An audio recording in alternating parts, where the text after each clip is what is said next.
మరలా చూద్దాం. భూమి వణికెను, దేవుని సన్నిధిని అంతరిక్షము దిగజారెను.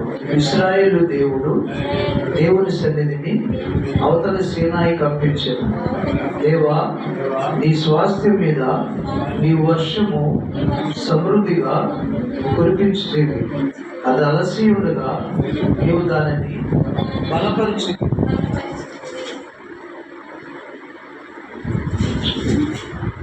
వచ్చినాడు. నెక్స్ట్ వీక్ చదువుకు దేవుడి మాటలు మన ఇంటిలో దీవించగాక. ఆమె చదువు ఆమె చెప్పండి.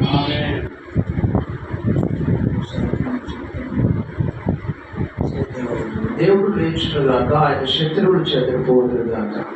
ఆయనను ద్వేషించువారు ఆయన సన్నిధి నుండి పారిపోదురుగాక. పొగ చెదరగొట్టబడినట్లు నీవు వారిని చెదరగొట్టును.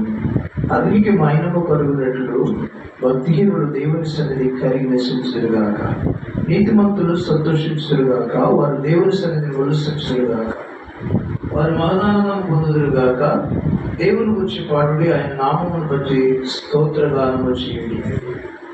వాహనం ఎక్కి అరణ్యములో ప్రయాణం చేయు, దేవుని కొరకు ఒక రాజ్యమార్గమును చేయండి.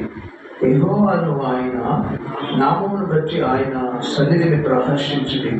తన పరిశుద్ధాలయమందు దేవుడు తండ్రి లేని వారికి తండ్రియు విధవరాండ్రకు న్యాయకర్తయ్యి ఉన్నాడు. దేవుడు ఏకాంగులను సంసారులుగా చేయవాడు. ఆయన బంధింపబడిన వారిని విడిపించి వారిని వర్ధిల్ల చేయవాడు. విశ్వాసఘాతకులు నిర్జన దేశమందు నివసించుదురు.